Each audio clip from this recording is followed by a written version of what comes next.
Alright, so in today's video, I have a special guest with me. We are QP partners, and so we're gonna do the QP tag.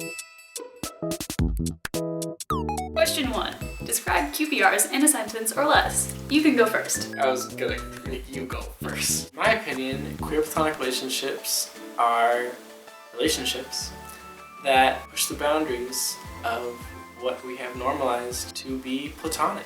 Therefore, it is not romantic nor sexual in nature, but it can be just as, if not more, meaningful as those kind of relationships. Cool, okay. I would say QPRs are not a common enough relationship for people to understand in just one sentence, but if I had to narrow it down to one sentence, I would say like super best friends. Number 2. What are your and your partner's sexual/romantic orientations? I'm generally into masculine folks. Masculine aligned folks. I'm a capricious boy hater that begrudgingly digs boys a lot, so that's what I know to be true. With that said, I guess gray arrow, like arrow flux, arrow spectrum. I'm asexual and also somewhat aromantic, but into masculine type people. Number 3. What type of attraction do you feel for your partner or partners? There's a lot of things to be attracted to in this nugget. I don't know. What is this asking? Kai is a good-looking egg, very like athletic. When you say good-looking egg, do you mean I'm good-looking for an egg? No, it's primarily aesthetic attraction, I think.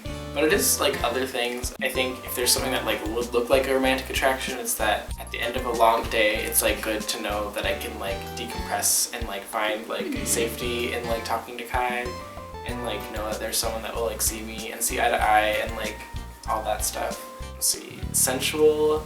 I'm not really one for intentional contact. I'm discovering like I do not mind like just like, kind of like lounging. Like you don't mind that sort of stuff, but so you're not. nice. You don't really seek out touch. I don't. Like I do. I'm definitely that kind of person who's like normal. It's like normal for me to like be touched and like to touch other people because I grew up in like a dance environment. Everyone just constantly touching each other. Yeah. But you're just kind of like. Sensual, aesthetic. Yes. I think so. That's pretty much it. Yeah. When we were initially figuring out what our dynamic was and like what we felt for each other, we called it like queer platonic attraction. Oh. And I think that's still useful because I definitely have like a greater sense of like wanting to be with someone than just like a friendship. Actually. That isn't aesthetic attraction and it isn't sensual attraction. I mean, you might also have those things. Yeah. But it's like a very specific super friendship attraction. Yes. I did have that a lot like in high school. I'd frequently like look forward to the opportunity to see you at some point during the day. Sometimes I'd feel like I'm just like losing steam and like I'm just like, why do I communicate with others? Like there's no hope.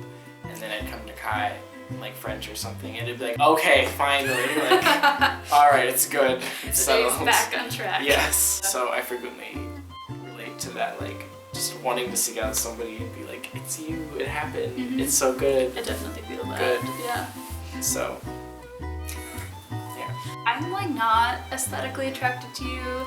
That's not trying wrong, to. but Not it's trying. fine. I'm just like not aesthetically attracted to feminine people. Usually, like. I mean, but I Nikki can't is think out of there. anyone. No.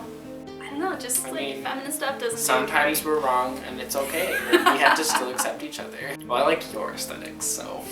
Thanks. I would say my Put together, like, my day-to-day look is like not great just because I don't put any effort into it whatsoever, but when I have a look, it's good. I feel like you're one of those people that like always look good, even on like the ugly days. Aww. I assume. Maybe you look really like gross to- some days. I mean. I think that's good for that question. Number 4. This is a strange question for me. Is your QPR your highest priority relationship? Are all of your needs met by this relationship? This is my longest relationship, and this is the only one, so yes. But also, if I were to have another QP relationship, or if I was to be in a more romantic relationship or something, I don't think I would place one over the other. I don't think either of them would take priority over the other. I think they would just be separate. Yes, I agree. My relationships are rarely ever hierarchical or like able to be cleanly hierarchical. On a day-to-day basis, I'm constantly negotiating which relationships I need to like invest emotional labor into. Like I can't even like prioritize my basic needs like as a human. So like relationships, like that's way messier than basic needs relationships. Like let's not worry about that. It's fine. It's fine. So I mean, but like with that said, like I think my relationship also is one of the like longest ones that I've had, and it's like one of the like safest relationships that I've had, that have been like the most communicative. I mean, you have to invest something into a relationship for it to work. Yeah. Like you have to put something into it for you to get something out of it, and if you're not, then it's obviously not a healthy relationship. So, like there's a reason why it's worked out for so long. Are all of our needs met by this relationship? All of my like important needs are like. And the majority of my needs are social interaction relationship needs go. Like I have needs that I like need, obviously, that are not strictly social. I mean, I would say for both of us, our needs aren't met fully by this relationship. We're both somewhat romantic. Yes. And this is not romantic. And then I'm a thirsty hoe. You're into whatever you're into. I was trying to find a way that wasn't that. I mean, but I'm a thirsty that's fine. Individual. So yeah, like we're all looking for something. Yeah, no. Yeah. And that's not a it's bad fine. thing either. Yeah, I guess that's what I was trying to say, is that it's like it's still an important relationship, and they're still being fulfilled by it. Yeah. But we could also have other relationships, and that would also be good. Yes. Number 5, is your QPR polyamorous or monogamous? Poly. Poly. Number 6, what would your polyamorous QPR look like? We've actively practiced a poly QPR relationship because you have another QPP and you've had boyfriends. I mean, that's a thing that happened. So it's happened before. I don't think those relationships were ideal, but my other QPP, that relationship's pretty ideal. What would our ideal poly QPR look like? I like that question. I haven't thought about it at all. Yeah, but I like that question. I mean, I would like a boyfriend. That would be ideal. I would like playthings. Let's just call them boyfriends. Number 7.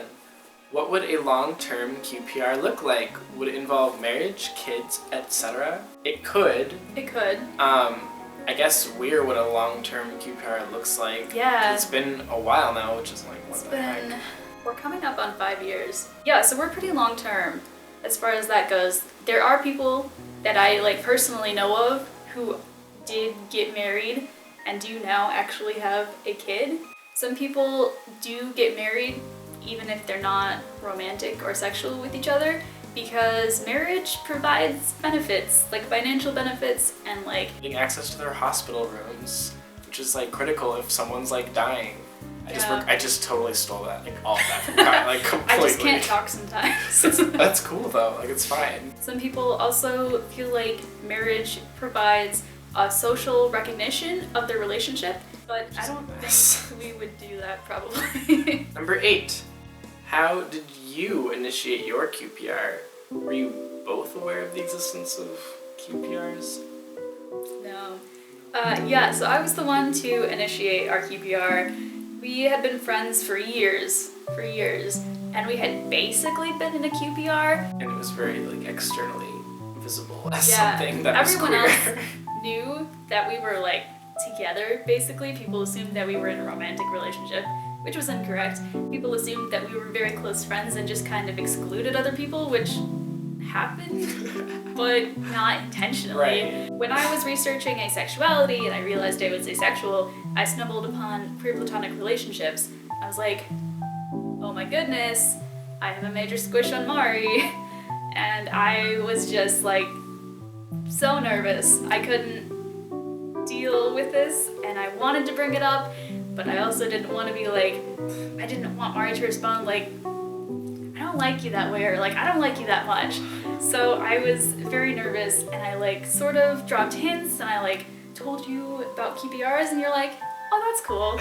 So eventually I was like, do you want to be my zucchini? And you didn't like the word zucchini. So you just kind of were like, no, but like, yeah, I'm down for that. I do remember that. So that was the QPR tag. That was a success. Yeah. Feel free to comment below with videos that you want us to do in the future, and we will maybe do them eventually. If you want to find out more about QPRs, Mari and I actually were contacted to do an interview for the website HelloFlow, so I will link that interview below. Or on my face, let's just do both of those things. I feel like we don't hear about QPRs enough, so if you are in a QPR, do this tag. Reach out to us. And reach out to us. Link us to it. Yes. Enjoy watching that. So that's it for this video. I hope you enjoyed it. If you did, please give it a thumbs up. I hope you have a wonderful week, and I will see you next Friday. Bye!